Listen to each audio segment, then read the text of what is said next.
Hey there, thanks for being here. So let me ask you something honestly. Did you wake up this morning and, out of habit, reach for a big glass of plain water first thing? Yeah, me too, for years. But here's something I have to say very carefully because I genuinely care about you. That habit, the one so many of us were told, is healthy. It might actually be putting stress on your kidneys, I know. That sounds extreme, but please stay with me for a few minutes because what I'm about to share isn't clickbait. It's what I've learned from 32 years of practice, thousands of patients, and a few painful regrets. Here's the reality globally. More than 260 million older adults have passed away from kidney failure, and 43% of them had no warning until it was very late. The World Health Organization recently confirmed that among people over 67 out of 10 have kidneys that are quietly declining and they don't feel a thing. Why? Because your kidneys are silent workers. They don't complain until almost 70% of function is gone. By then, you're looking at dialysis or transplant. I've sat with families in that moment. It's heartbreaking. And honestly, many of those cases could have been slowed down or even partially reversed if someone had shared simple real world tools earlier. But I'm not here to scare you. I'm here to tell you about something in your kitchen right now, something most people overlook, something most people think is bad for older adults, something that helped one of my patients go from start planning for dialysis to dancing in the park 3 months later. Let me introduce you to Margaret. She's a retired teacher, 65 years old. When she first walked into my office, she carried a thick folder of lab results. Her creatinine was 156. Her urine protein was 3 plus signs. Her previous doctor told her she had maybe 6 months before starting dialysis. She sat down in that chair across from me and she cried. She said, "Doc, my daughter just had a baby. I want to help raise my grandchild." Now, fast forward 3 months, last week she sent me a video, Chesline dancing in the park. Her creatinine dropped to 118. Her urine protein is down to 1 plus. No dialysis. What changed, I'll tell you. But first, do me a favor. Drop the number one in the comments if you're willing to try something simple for your kidneys, just a one. Let me know you're here. Here it is. And I know you might laugh. Honey, yes, the same honey you put in your tea or drizzle on your oatmeal on a cold morning. I know what you're thinking. I can hear it. Wait. Honey is sugar. Aren't we supposed to avoid sugar, especially as we get older, especially with diabetes, high blood pressure, kidney concerns? I thought exactly the same thing when I was a young resident. I'd walk into an exam room and say diabetes, high blood pressure, kidney concerns, no sweets. Period. Not a single drop of anything sweet. And you know what happened? My patients kept getting worse, their kidneys kept failing, and I felt like I was failing them. Then, about 6 years ago, I locked myself in my home office. I pulled down every study I could find, hundreds of them from the US, Japan, Europe, not for a conference, not for a publication, not for social media, because I had a regret I couldn't shake. I kept thinking, what if I had learned more about kidney protection earlier? What if I hadn't relied so much on medications alone? What if I had been wrong? And then something happened that changed everything.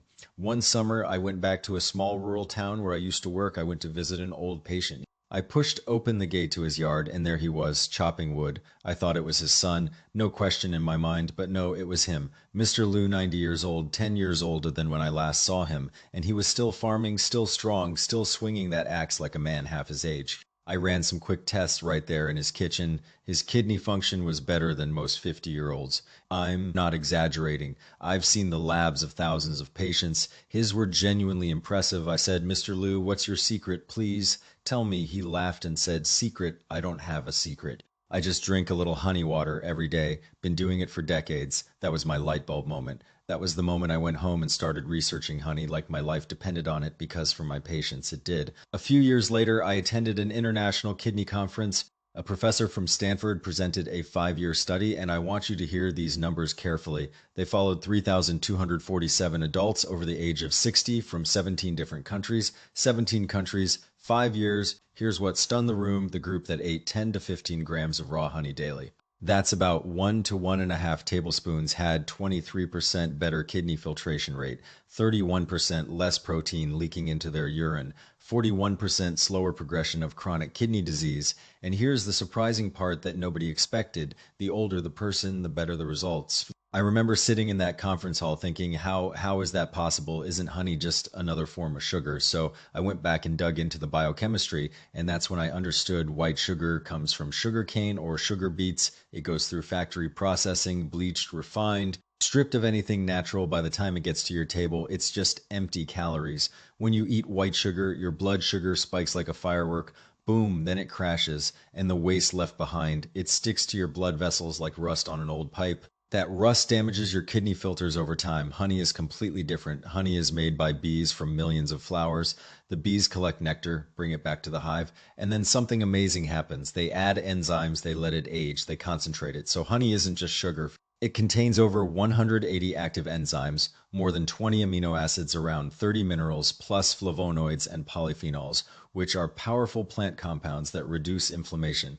Think of your kidney like a window screen. Over time, dust, grease, and smoke from cooking clog the holes. Water alone won't clean it. A wire brush will tear it, but a gentle cleaner that dissolves the gunk without damage. That's what honey does. Those natural compounds, flavonoids and polyphenols, help dissolve the oxidative rust on your kidney filters. And because honey is partially predigested by bees, your body absorbs it easily. No heavy work for your stomach or intestines.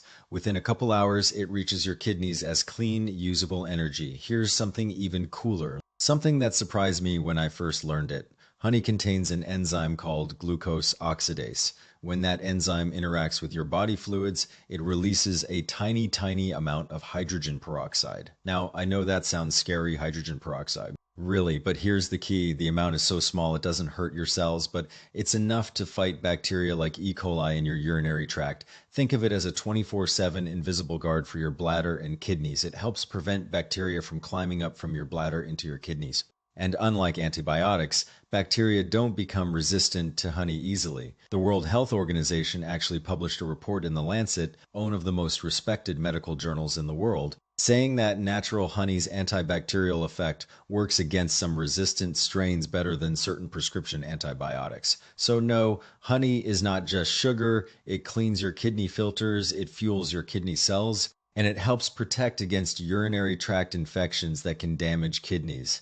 Now, and I cannot say this strongly enough, you could buy the most expensive raw organic Manuka local honey in the world, but if you take it at the wrong time or the wrong way, you are wasting your money and your effort. There are three specific times of day when your kidneys need help the most. I call them the three golden windows. If you miss these windows, the effect drops by more than half.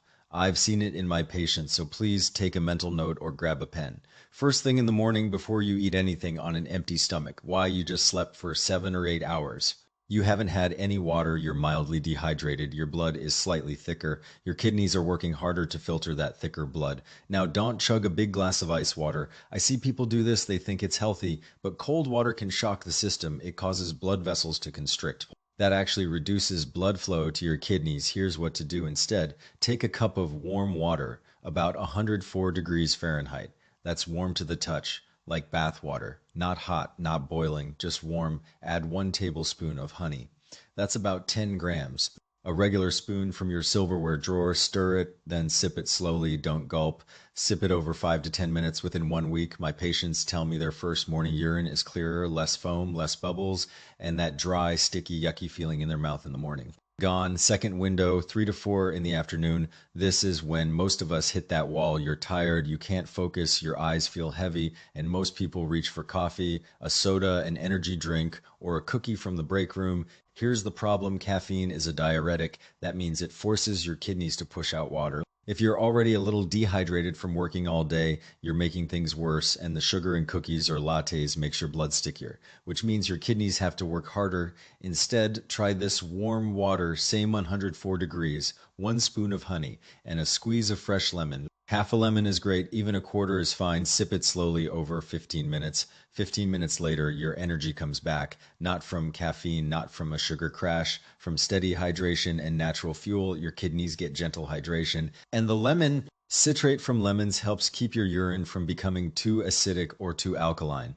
That reduces kidney stone risk. I had a patient, let's call her Linda. She was 58 years old. She drank 3-in-1 instant coffee every single afternoon for 10 years. Her kidneys were struggling. Her creatinine kept creeping up. We switched her to honey lemon water. 3 months later, her creatinine dropped from 128 to 95. She told me, I wish I had known this 10 years ago. Third window, 1 hour before you go to sleep. I know what you're thinking. I hear this from almost every patient over 50. If I drink anything before bed, I'll be up all night going to the bathroom. I get it. I really do. But here's what most people and honestly most doctors don't fully understand. Many older adults wake up at night not because of water. They wake up because their brain runs low on fuel. Your brain is active. While you sleep, it's consolidating memories, repairing cells, regulating hormones. That takes energy. If your liver doesn't have enough stored energy, your brain releases stress hormones like cortisol and adrenaline. Those stress hormones wake you up, and they also make your bladder feel full, even if it's not. So here's the solution. 1 hour before bed, take half a tablespoon of honey. That's about 5 grams. Don't drink a full glass of water. Just let the honey dissolve slowly in your mouth or mix it with 2 or 3 sips of warm water. No more. This gives your brain steady, slow burning fuel for the night. Your brain doesn't run out of energy. It doesn't release stress hormones. Your bladder stays relaxed and you sleep through the night. One of my patients, Mr. Wang, was 72 years old. He used to get up 5 times a night, 5 times. He was exhausted. His wife was exhausted. After 2 weeks of using half a spoon of honey before bed, he was getting up once, maybe twice. He told me, I feel 10 years younger. So let me quickly recap the 3 golden windows: morning, on an empty stomach, mid-afternoon, 3 to 4 p.m. 1 hour before bed, write those down if you need to. Even with perfect timing, I see people make 3 mistakes that turn honey from helpful to harmful. 90% of people make at least one of these mistakes. Please don't be one of them. Mistake number 1, using boiling water. Some of my patients, especially older ones, think they need to sterilize the honey, so they pour boiling water on it. Or they put honey in hot tea right after the water boils. Here's the science. When water temperature goes above 140 degrees Fahrenheit, honey's enzymes start dying above 176 degrees. Almost all of them are gone. You are left with sugar water, no active enzymes, no polyphenols, no glucose oxidase, just sugar. You just paid good money for expensive sugar water. Always let your boiled water cool until it's warm to the touch. That's about 104 degrees. Then add your honey. Mistake number 2, eating too much. I love honey, but more is not better. I've had patients who eat 3, 4, 5 tablespoons a day because they think if a little is good, a lot is great. Wrong. Too much honey spikes your blood sugar. Your kidneys have to work overtime to filter all that sugar over weeks and months. That extra workload damages the tiny filters inside your kidneys. That's called hyperfiltration injury. It's real for most people, 1 to 2 tablespoons total per day. That's 10 to 20 grams. If you have diabetes, start with half a tablespoon total per day. That's 5 grams. Split it across 2 or 3 times, and only do this when your blood sugar is stable, not when it's running high. Mistake number 3, buying fake honey. That $9.99 big plastic bottle at Walmart, the giant bear for $3. Most of that isn't real honey. It's corn syrup, sugar syrup, artificial colors, and thickeners. Some of them don't have a single drop of real honey. Fake honey is just liquid candy. It offers zero kidney benefit, and because it's mostly refined sugar, it can actually increase inflammation and make kidney problems worse. So how do you spot real honey? First, do the water test. Drop a teaspoon of honey into a glass of cold water. Real honey sinks to the bottom and stays clumped together. Fake honey spreads out immediately and dissolves. Second, look at the label. Real honey will often say raw or unfiltered. If it says honey blend or honey syrup, put it back. Third, look at the carbon isotope ratio on the label if it's provided. Real honey is usually below -22/4 price. Real honey costs more. A pound of real raw honey is usually at least $10 to $15. If it's cheap, it's fake. Want even better results? You can combine honey with 2 simple things from your kitchen. First, pairing honey with lemon or raw apple cider vinegar. The citrate in lemons and vinegar helps keep your urine pH balanced. That makes it harder for kidney stones to form. It also helps small stones dissolve. This is especially helpful if you've had a kidney stone before, or if your urine is consistently dark yellow or cloudy. Just add a slice of fresh lemon or a teaspoon of apple cider vinegar to your honey water. Second, pairing honey with a tiny pinch of cinnamon. Cinnamon has been studied for its effects on blood sugar and circulation. Many of my older patients tell me it makes them feel warmer, less cold hands, less cold feet, and better circulation means better blood flow to your kidneys. Just a tiny pinch, the size of a match head, not a spoonful. And if you enjoy traditional herbal teas like goji berry and red date tea, adding a spoon of honey makes it even better. That combination has been used for generations, and from a medical perspective, it's hydrating, nutrient dense, and gentle on the kidneys. I have to say this clearly because your safety comes first. Honey is wonderful, but it is not for everyone. Group 1 people with late stage kidney failure, if you are on dialysis or your doctor told you to limit potassium, stop. Do not eat honey without talking to your kidney doctor first. Why? Honey contains potassium. Healthy kidneys remove extra potassium easily, but failing kidneys cannot. Potassium builds up in your blood when blood potassium gets too high, above 6.0 millimoles per liter. It can cause dangerous heart rhythm problems. In severe cases, the heart can stop. I am not saying this to scare you. I'm saying this because I have seen it happen. If you are on dialysis or your doctor said limit potassium, please ask your nephrologist before trying honey. Group 2, people with uncontrolled diabetes. What do I mean by uncontrolled? Here are the numbers I use with my patients.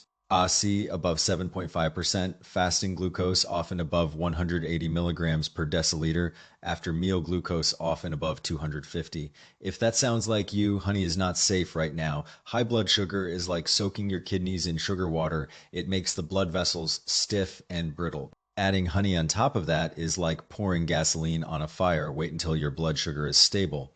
Then, with your doctor's permission, you can try a tiny amount, half a tablespoon total per day, split into small doses.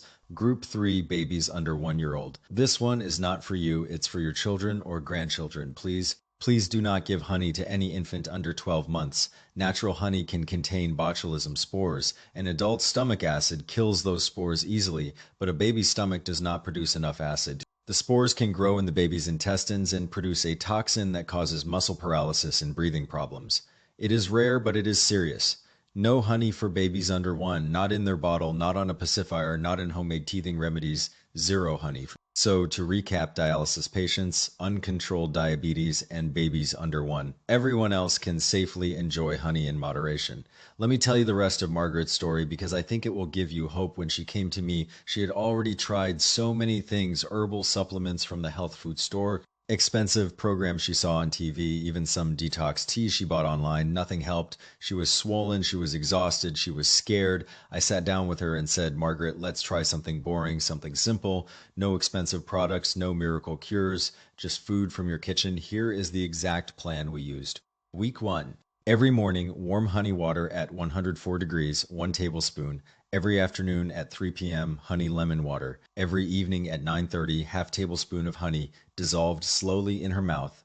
I also asked her to stop coffee and strong tea, switch to warm water throughout the day. Add 1 extra hour of sleep. Try to be in bed by 10 p.m. The first week, she called me on a Friday afternoon, Doc. She said, my morning urine is clearer than it's been in years, and the foam almost gone. The second week, she sent me a photo. The swelling in her legs was visibly down. Her socks weren't leaving deep dents anymore. The third week, she said, I only got up once last night. Once before this, I was getting up 5 or 6 times. The 8th week, she came in for labs, and I have to be honest, I was stunned. Her creatinine had dropped from 156 to 118.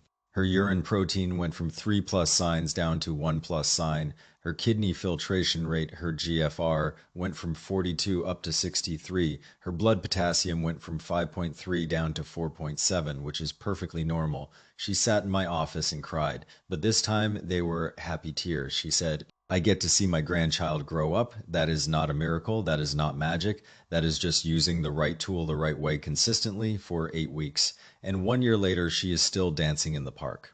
Okay, let's make sure you caught the most important parts. I'm going to ask you 3 quick questions. Put your answers in the comments so other people can learn from you. Question 1, what water temperature is best for honey? A boiling water straight from the kettle. B, 140 degrees Fahrenheit. C, 104 degrees Fahrenheit. Warm to the touch. Question 2, how much honey per day for most people? A, 1 to 2 tablespoons. B, 5 to 6 tablespoons. C, as much as you want. Question 3, which person should absolutely not eat honey? as someone with high blood pressure, B, someone on dialysis, C, someone with occasional constipation? Put your answers in the comments. I read them and I promise your answers help other people learn. I don't want you to just watch this video and forget it. I want you to have a real plan. So here's your 30-day action plan. Get a pen or take a screenshot. Week 1, the gentle flush phase. Goal, gently flush out waste that is built up in your kidneys every single day for 7 days. Morning, warm honey water, 104 degrees, 1 tablespoon on an empty stomach. Afternoon at 3 p.m. honey lemon water. 1 tablespoon honey, squeeze of lemon. Evening at 9:30 p.m. half tablespoon of honey dissolved slowly. By day 7, you should notice your morning urine is clearer, there is less foam or bubbles in your urine. You don't wake up with a dry, sticky mouth. Your bowel movements are more regular. Weeks 2 and 3, the repair phase goal, give your kidney filters the nutrients they need to heal. Continue the same morning and evening routine for your afternoon drink. Add either a slice of lemon or a tiny pinch of cinnamon. Also add one extra thing, drink an extra 2 cups of plain warm water throughout the day. Just sip them slowly by the end of week 3. Many of my patients notice nighttime bathroom trips drop from 4 or 5 times down to 2 or 3 times. Swelling in their legs and ankles starts to go down. Lower back discomfort or itchiness improves. Their energy is steadier throughout the day. Week 3 through 4, the maintenance phase goal, teach your kidneys to protect themselves long term. Keep doing the morning, afternoon. An evening honey routine, but now we add lifestyle habits that support your kidneys. No caffeine after noon. Switch to herbal tea or warm water. Drink 6 to 8 cups of water total each day. Not all at once, spread it out. Walk 3 to 4 times a week. Even 15 minutes around your neighborhood helps. Try to be in bed by 10 p.m. Sleep is when your kidneys do their deepest repair work. Day 30, the check-in, go back to your doctor and repeat your kidney labs. Compare them to your labs from 30 days ago in my practice. Most patients see creatinine drop by 10 to 30 points. Urine protein drop by 1 or 2 plus signs. GFR, kidney filtration rate rise by 10 to 20 points. And more importantly, they feel better. They have more energy. They sleep better. They're not scared anymore. Take a screenshot of this 30-day plan right now. Put it on your refrigerator. Check off each day. 30 days from now, you will thank yourself. I've been a doctor for 32 years. I have sat across from thousands of patients,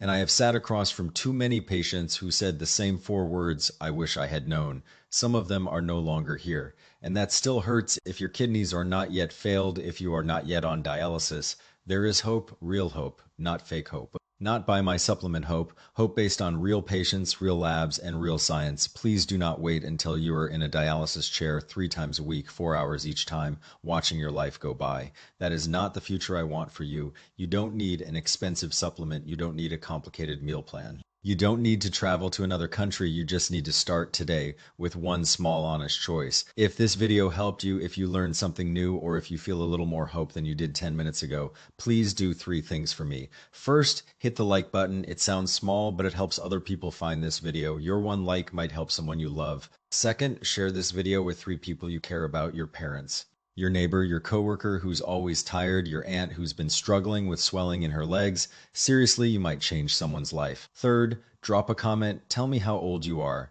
Tell me if you struggle with kidney concerns. Have you tried honey before? What questions do you still have? Your story could give someone else the courage to start, and if you haven't already, please subscribe and hit the bell. I share real evidence-based health strategies every single week. No hype, no products to sell, just honest medicine. And one last thing, because I am your doctor, not a YouTuber playing a doctor, this video is for educational purposes only. Every person is different. What worked for Margaret may not work for you. Always consult your own doctor before making any changes to your diet, your medications, or your daily routine, especially if you have kidney disease, diabetes, high blood pressure, or take prescription medications. I am here to help you understand the science. I am not replacing your primary care provider. If you're dealing with any health concerns, please schedule a visit with your primary care doctor.